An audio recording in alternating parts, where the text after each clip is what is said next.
back for part 3. Okay?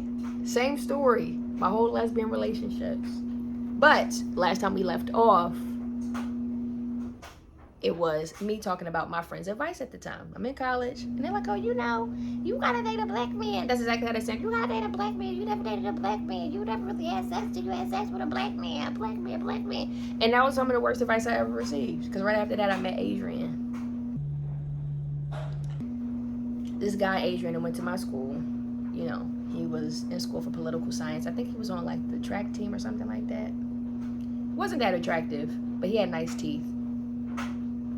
And you know, I'm going to move past this real fast because Adrian don't matter. I'm just give you a short blurb of who Adrian is. So I met him in college. You know, I ended up dating some like Mexican guy, but like me and Mexican guy, we really just only ate snacks and napped together. Once Adrian found out I was like dating this guy, he got mad, started calling me a whore. Oh, you whore. I never even had sex with that man for him to be calling me a whore. Me and that Mexican man was eating and taking naps, and then I figured out why he was mad. He was mad because the Mexican man was his weed man. So anyway, I used to go to Adrian's room, and then one day we finally did do it. I didn't like it. It just really hurt real bad. I didn't like it. I'm not even the kind of person that like big old things. That's never been my thing. I don't care about it. Irrelevant to me. And then, you know, over the years, you know, I dated Adrian on and off. So like, at one point, Adrian had a girlfriend, tried to cheat on his girlfriend with me. I found out. He tried to fight me.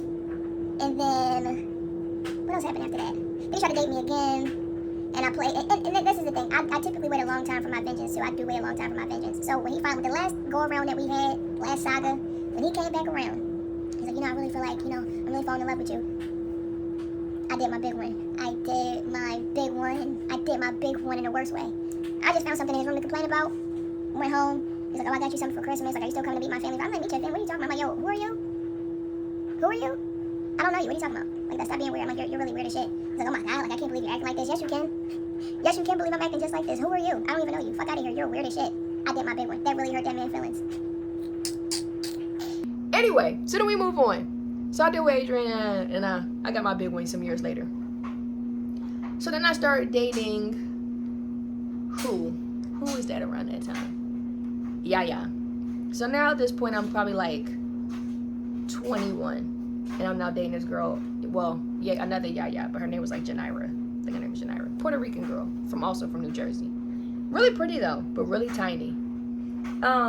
And I met her at Gay Pride. You know, I was at Gay Pride. I think I was 21, and she was like maybe 25. And I remember she was just really pretty. She had like really big curly hair, and I like caught her on the sidewalk outside of the club. No, I was 20 and she was 25. That's what happened. I'm telling you, a lot of this stuff happened in a span of like 9 months to a year. It's a quick turnaround time. But I met Janira, and you know, when I met her, she's like, you know, I don't want nothing serious. And I said, okay. Because one thing about it, you may not want nothing serious, but the longer you're with and around somebody in their space, you're going to eventually want something serious. Men, typically when men say it, they mean it. When women say it, they don't mean it. From experience, they don't mean it. And I said, okay, it's time to give her the best summer of her life. Because now I saw it as like a personal challenge. Throughout the rest of the month. Like, oh, you don't want nothing serious yet. You don't want anything serious yet. So, you know, we dated, and, you know, it's just, I told you about the sex thing. If I don't like having sex with you, I will start to resent you. So she would like do this thing where she would like be punching and kicking and scream like somebody's trying to kill her, and all she doing is getting a rug munched. And it's like, babe, you gotta chill. You must chill.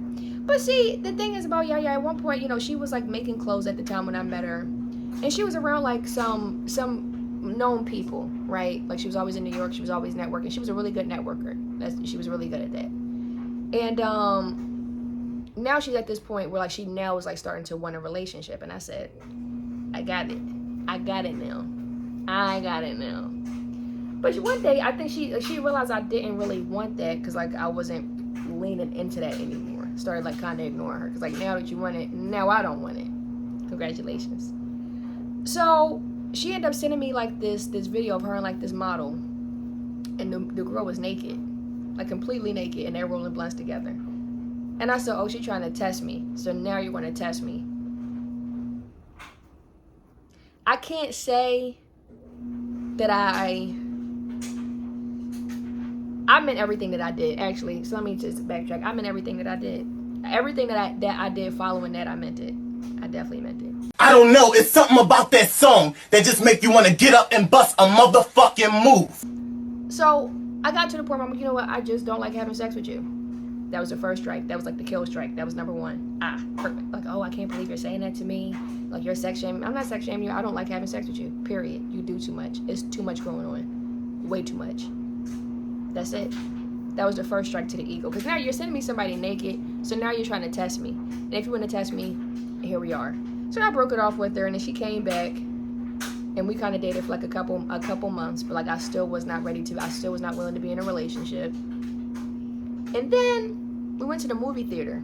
The strikeout. We went to the movie theater, watching a movie, and now I'm doing the DJ mix, and we getting discussed in that movie theater. And maybe a week after that, I'll back up a little bit. So while I was like kind of on my off time with her, I was talking to one of my friends at the time, Amber. And Amber was just like, oh, like, you single, you're not really doing anything. Like, I was like loosely dating, but not sleeping with anybody. And she was like, like, I know somebody like that go to my school, and like, she's single, she's an Arab, like, she's an Arab girl, she's from like Dubai or something. And I'm like, is she gay? Anyway, so I found a rare gem, right? She's Muslim, a lesbian, secretly, but a rare gem. And that was Bug. I'll call her Bug. So now I'm seeing her but she lived in the UK at the time. So like, I always loved a good long distance relationship, because like you're not spending so much time with a person that you become like bonded at the hip. Like, there's so much connectivity, and I know this sounds like avoidant, but I am an avoidant. I am like a anxious avoidant. And it's like, you can't get too close to somebody that you don't really see. Love that. I love like the pen pal feeling of a long distance relationship, because you're not going to take it serious. And I didn't plan to take it serious. Actually, I didn't plan to take it serious, but we'll get there. So I meet her, and we're talking on the phone like every day. I like her. She was really pretty. She had jet black hair, thick eyebrows. I've always liked to date people my shape and my size. I don't want no big breasts. I don't want no big ass. And that's how I knew I really didn't like women that much. Gay? Girl, don't play. If I was gay, I'd be like, I'm gay, woo! And I hang with the gays, but I ain't gay. Because when I see breasts, I'm really averse to big breasts. I'm really averse to breasts over like a C cup. I don't like no big ass. And I've never liked the feminine woman either. So realistically, I don't like women that much. I don't like men that much either though. I really don't. Because male genitals to me are not that appealing. When it's like a six-pack, like, oh God, a six-pack, oh yes, ooh. I don't find that appealing either. I don't think anything about a man is that appealing to me, personally. Like, the things that I like in a person, it's like there's no gender to it. It's just more like, I like a well-proportionate person, nice eyes, nice teeth, good hygiene. That doesn't have a sex to it. It really doesn't. You either have it or you don't. I think I might be leaning asexual, but we're moving on. It's not what's about me, but it's not about that part of me. Anyway, so I'm still talking to Yaya. We do the finger thing in the movie theater. She thinking we're about to get back together. One day she showed up to my house, and I'm just like, like, please get away. Like, she wanted to talk about it. I'm like, please move, because she still had some clothes in my that she wanted to drop off. So I just feel like we could like talk about it. She showed up with her friends too. I said, and I think I mushed her. That was too far. But maybe 2 weeks after that, now I'm living in London with my Arab girlfriend. Lord have mercy. And for Valentine's Day, I posted my girlfriend. At that time, I had a couple people I was talking to, not sleeping with, but just like talking to. And I mean, everybody exploded. Everybody exploded. At one point, her best friend called me and said, Yaya is in the hospital. She thinks she's having a heart attack. Like, you really did hurt her. Like, I can't believe you did that to her. I'm like, did what to her? You said you didn't want to be in a relationship, silly. That's why you got to be careful what you say to people. Because I knew it was going to be a thing where you say you don't want to be in a relationship. You play the game. But see, I'm going to play the bigger game. I'm just a bigger game player.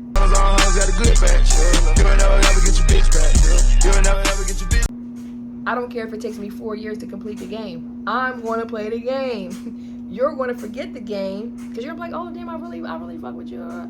I did not forget the game. I didn't forget the game. I did not forget the game. You forgot the game. And when you do clownery, the clown comes back to bite. But I like that. I enjoyed that. That is a part of me I liked. I liked it a lot. And if I had to do it over again, I wouldn't, because it's bad. Gotta remind myself that's bad stuff. But anyway, so me now I'm living with my Arab girlfriend in the UK. And when I got on the plane, I saved up all my money and I decided to I was intentional, initially only supposed to go there for 2 weeks. I ended up staying. So after the 2 weeks, when I was flying there, I felt like something was off. I'm like, something is really off about this whole situation. Like, something is off. And then when I got there, that's the thing with long distance too. When you finally do see the person, you either are really connected or you're not at all. I didn't feel like I liked her at all. I didn't feel like I liked her. It's like I was meeting up with a stranger. So when I saw her, she was trying to be very affectionate. How many people were scared? Me too. I was really, really scared. But see, me as a person, I need time to take it in. So I'm like, I literally at one point ran away from her in the airport because it was too much for me. Like, connecting the voice with the face, with the person, with the new location, it just was too much. So we get to the hotel. Cause when you're long distance, you're talking to somebody like, oh yeah, when I see you, I'm gonna eat it, stick it, freak it, fuck it, and the energy was not that. And we're in she called her car. She had a chauffeur. Anyway, she calls this chauffeur person, and he picks us up, and the whole car ride, she's trying to be affectionate, but it was too much for me to take in. And I had this feeling of regret as soon as we left the airport. I'm like, what did I sign myself up for? So we get back to the airport. We get to the apartment. When we get there, she wants to touch and feel and kiss and fucking suck and that. And I'm like, you really got to get off me. You have to get off me. You must. Because I started to feel like I was about to become violent, though. Because I really just was not feeling somebody, overwhelming me with that much. I'm not an affectionate person. I don't do affection well. I've never really been super affectionate. I give it to you when I got it, and when I don't, it's almost like you ask your mom for some money. I give it to you when I got it, but when I don't have it, I don't have it. Leave me alone about it, before I whoop your ass. I don't have it. Move before I fight you. And that's what it was. So I end up just going to sleep. We had dinner plans and everything. We running late to the dinner plans, but I had to go to sleep. Because sometimes when I'm just too overwhelmed, not sometimes, all the time, when something's a little bit too much, if I'm too excited, too happy, too mad, too sad, I will go to sleep. I have to take a nap first. And I'm not even a napper, but when it's too much, I gotta take a nap. So we end up going out to dinner, and and it was cool, but she was in school. The part that kind of sucked, she was in school, getting her master's degree. And so since I didn't know anybody there, that's the only person that I knew, a lot of my entertainment weighed on her. And then she wasn't very transparent about the fact that she had just ended a relationship with somebody else because she moved to the UK. She wasn't honest about that part. And the thing is, we did plan a life around us both staying in the UK, but she also wasn't she wasn't transparent at all about the fact that she wasn't going to be able to stay in the UK. So essentially, she was never going to be able to stay. She comes from a very strict Arab family, and inevitably she would have had to go back home because they were going to try to arrange marriage her, or if she decided to get married to somebody that they know or closely related, because her parents was cousins, first cousins, she would have had to, whoever she was going to marry had to be approved. And it was never going to be a woman. She just was, I didn't know that much about the Muslim faith at all, until her. And then it made sense, oh wait, this was never going to work out anyway. So you invited me to a situation that was going to end anyway. What the fuck is that about, asshole? So, she had a lot of friends and family there, so we had to be really careful in public on, when we held hands, when we kissed, it was always something that had to be, done at night or somewhere secluded. And then one time, one of her friends almost caught us kissing in the park. And I honestly think he saw it, but I think that friend of hers was a gay man. At one point, he asked me to teach him how to twerk. and then went home and got married to a woman that was his cousin. I think he was gay too, which is why he didn't say anything. But as we're there, I kind of like that thing that people do when like they're on their phone and they're turning the phone to text. And I've noticed that happen a few times. Or like the phone is like always like on silent. And you know, me being me, as she was putting in her password to her iCloud, I recorded her. I'm on the other end of the couch. I'm recording it. And I sent it to my friend, my best friend at the time. I'm like, yo, decode this password. My friend slowed down the video. Now I have the iCloud password, so now I'm downloading everything to her iPad, because she typically left me with her iPad. So now everything is coming to the iPad. And what would you know? I saw all of it. She was still in love with her ex-girlfriend. She actually were planning for her to come travel, and her ex-girlfriend was going to stay in the house with her. And they had a whole elaborate plan on how she was going to make it seem like that was just one of her friends. No, this trick didn't. No, this trick ass bitch did not just go there. On that day, let's back up though. I'm gonna back up a little bit. Let's back up. So one of the first altercations that we had, you know, I had to teach her how to munch a rug because she didn't know what to do. I had to teach her. You lick it here, stick it there, do it like that. I had to teach her. She didn't know how to. And it was just painful. So whenever it was like her turn, whenever it was my turn, I would skip it. Whenever it was my turn, I would skip it, because I've never been the kind of person that was pressed for sex anyway. I don't care about it. If I was to date a man or a woman right now, if I dated a person right now with no genitals, I'd be totally cool, because I never cared about it. So that's why it was just always her turn and never my turn. But now we got to the point where it was my turn. And it just so happened, a friend of mine, the same friend that hooked us up, called me and was just like, oh, what you doing? And I'm like, nothing, you know, whatever, we chilling. And she was like, oh, is she there? And I said, yeah, she's here.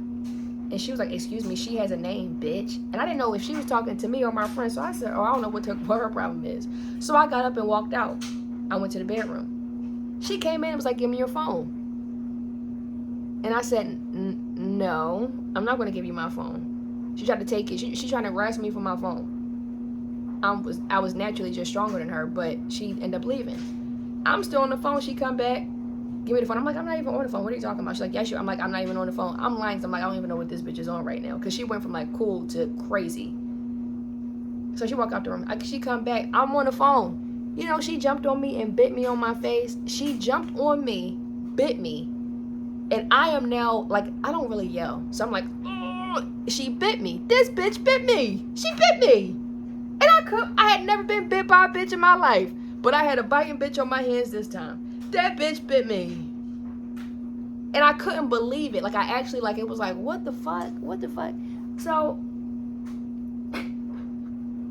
I got up and I said, hold on. I said, hold on, Amber, hold on.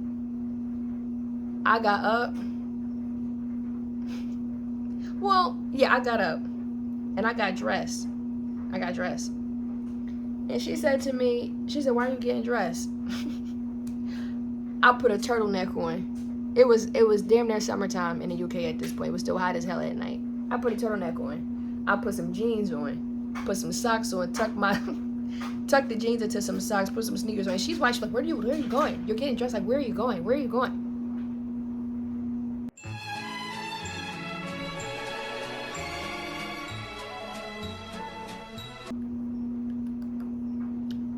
Next thing you know, we in the hallway. I'm fighting the shit out that bitch.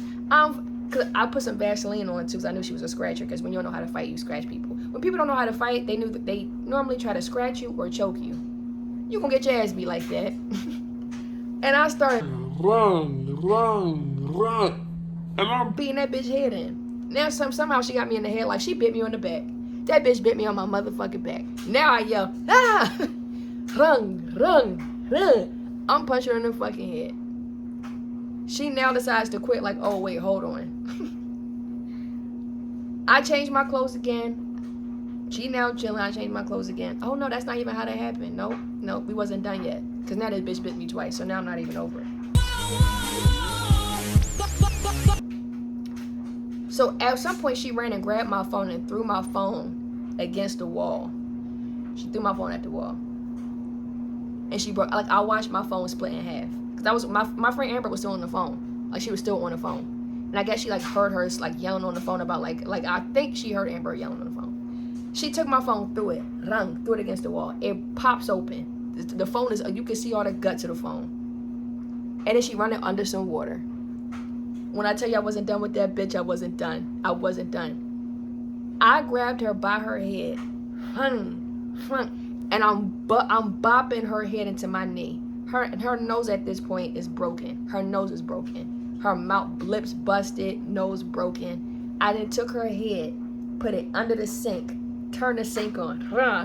Turn the sink on. I'm trying to drown her in the sink. I've never, honestly, to this day, I've never been this mad in my life.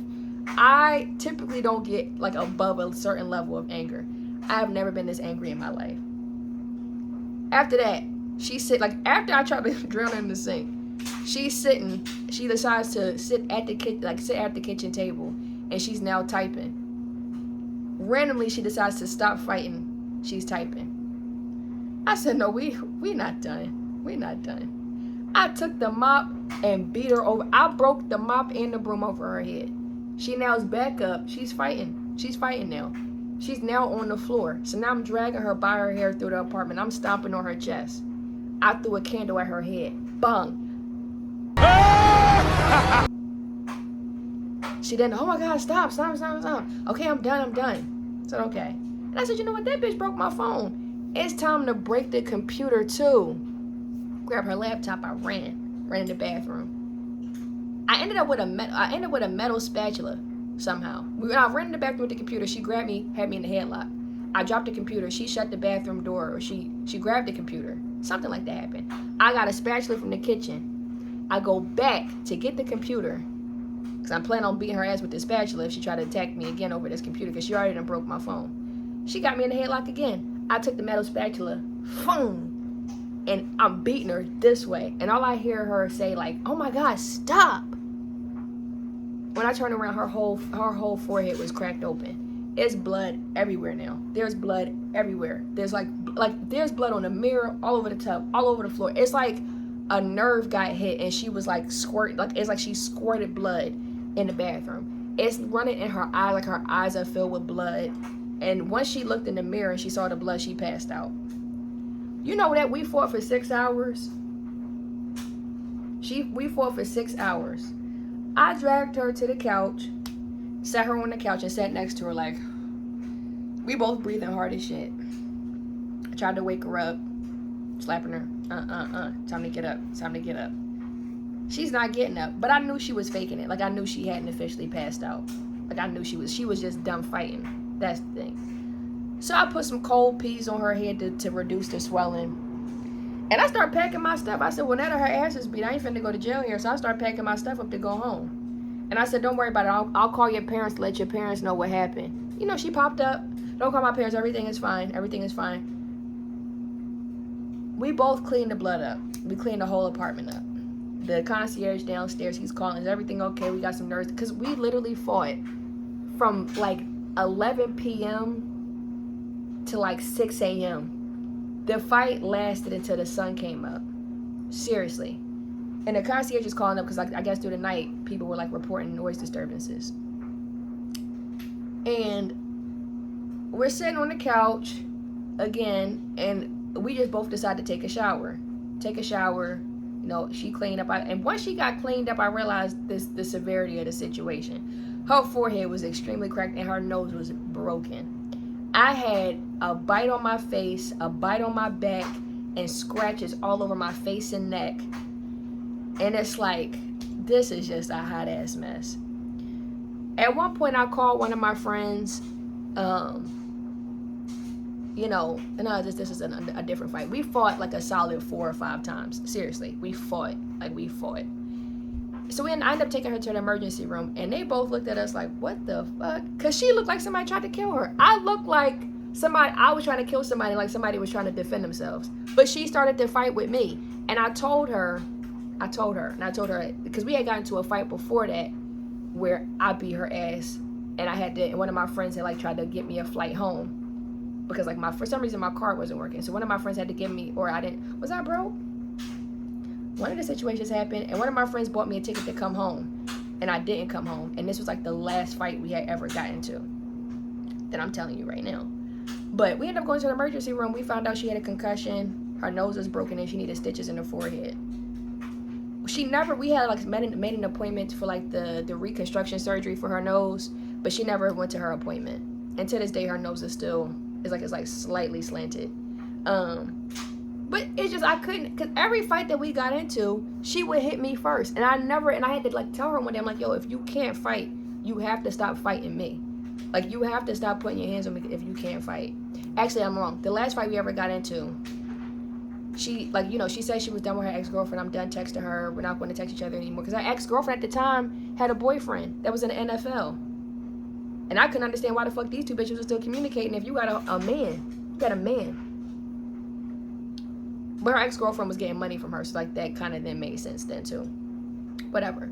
But she said she was done, and I went through that, got into, because she changed her iCloud password.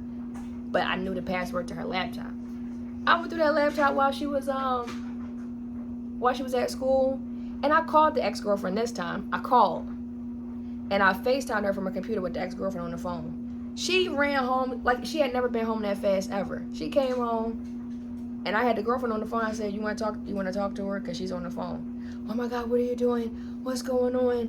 I slapped her so much and so hard that the tip of my 2 fingers in the middle were purple at the tips. I slapped her into a tizzy.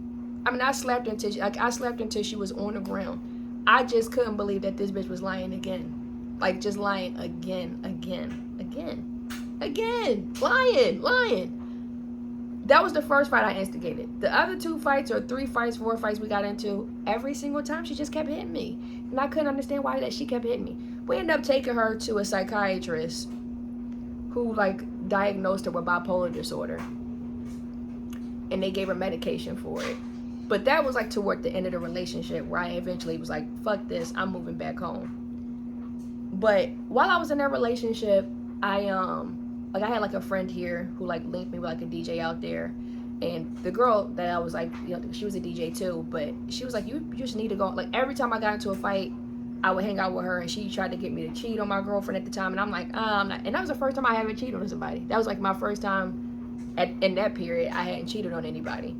And it's like, oh, you need to cheat, you need to like, you know, see somebody else or get shagged by somebody else. I'm like, I'm not interested.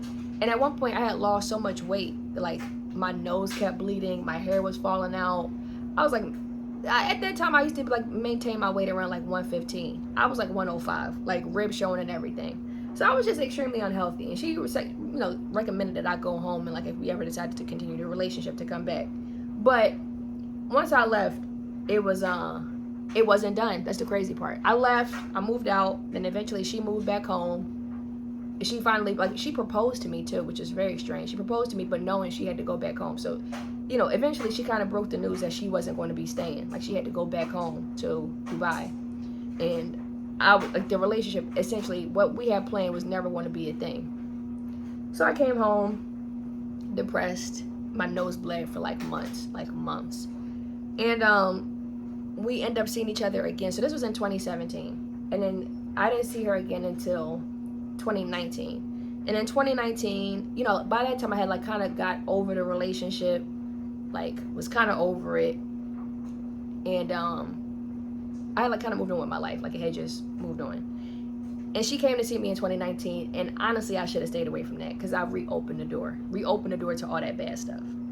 So I used like I was going to New York to go like visit her, and then one day I'm going through her laptop because she got in the shower, and I said, let me. It's still that habit of checking. It was still that habit of like checking the phone. But something was like, just check it. And I looked through the text messages where her and her friend, and she was talking cash money shit about me right before I came. So right before I came to London, right before I came to the hotel, she was talking shit. And she had just got finished seeing her ex-girlfriend, which was now engaged to this NFL player, football player, and was still giving the girl money. I did not understand that. So I didn't whoop her ass this time though. I didn't beat her ass. What I did do was though, what I did do, I decided to just completely end it. I said, you know what, fuck this, I'm over this, it's over. So it was like New York Fashion Week, and this was like one of the first years that I had gotten, it was one of the first years I had gotten any castings. So like, I'm doing well, I feel great about myself, and I'm telling her about like the day that I had, shouldn't have done that. And this is why I tell y'all, when I'm going through good stuff, I stay to myself, because people are really miserable. But she's like now in Dubai getting, her parents are controlling her schedule. Her curfew is 9 p.m. and she a grown-ass woman. So her seeing me with all this freedom, she actually was hating on me. So she called me like, oh yeah, like while I was also like in New York that time, I also like had sex with this other girl, you know, that I used to deal with. And I'm like, you know what, bitch, you gotta, I told her to end her own situation. I told her to, you know, and I meant it. I really did mean it. I meant it. I meant every single word. I cussed that bitch clean out. And she did this right before I was going to my castings too, and it kind of really fucked my whole day up. And then 2021, she called me again. Oh, I'm so depressed. My dad won't extend my bedroom, and he won't extend my closet. I want my closet to be 30 feet tall. And he's saying he doesn't want to pay for the the renovations until... And I said, you know what? Can you shut the fuck up, please, bitch? Nobody gives a fuck about that. I said, how about this? You either take yourself up out of this, like take yourself out of this living plane. If you're so miserable, end it. Or just get your life together. I'm like, because nobody cares about that. I don't care about you. I really did. Because by 2021, I really did not give a fuck about that bitch. I did not care. Girl, go ahead. Move on. Move on. Move on. And my final words for her was to either take yourself out of here. You're so miserable. Take yourself out of here. Because calling me complaining was not going to be here for me. Or just get your life together. And her last words to me was, oh, okay, I'm so sorry. Like, you know, I won't contact you again until I have my life together. And I haven't heard from her since. So she done one of the two things, and I don't know which one it is. And, yes. Yeah.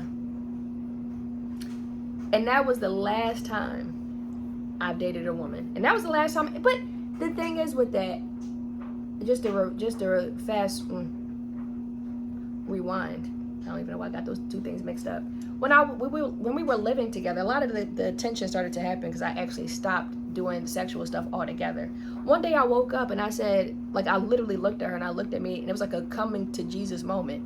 I'm like, yo, why am I doing this? I'm like, this is gay. And I called my best friend at the time. I'm like, do you realize I'm in a full-blown lesbian relationship? I said, yo, I think I'm gay. And my friend at the time was like, bitch, I know. She's like, I never anticipated you taking it this far. Like, I thought you was playing around, but you're dead serious. Like, nobody told you to do that. And I just couldn't believe how far it went. And it sounds crazy, but I really couldn't believe how far it went. So I stopped sleeping with her. And when I stopped sleeping with her, a lot of the tension started to kind of break free after that. Like, it started to like run rampant after I stopped sleeping with her, because I just didn't want to no more. And then I didn't say I didn't cheat, but I started picking my options back up, open that door up to people that I had ignored before. But yeah, I think that relationship, like, that was just like the end. I haven't even been attracted to a woman since then. Can't tell you. I haven't liked a woman. I've been on a date with a woman to try to see if I still had it. I don't even have it. We went on a date and I talked to that girl like we was best friends. And at the end of it, she was like, you want to go back to your place? No, I don't. I want to take you home. I want to take you home. And I took her ass home and I never talked to her again. And well, that's the story of when I was a lesbian. Anyway, y'all, if y'all like it, like, share, subscribe. I fuck with you. Bye.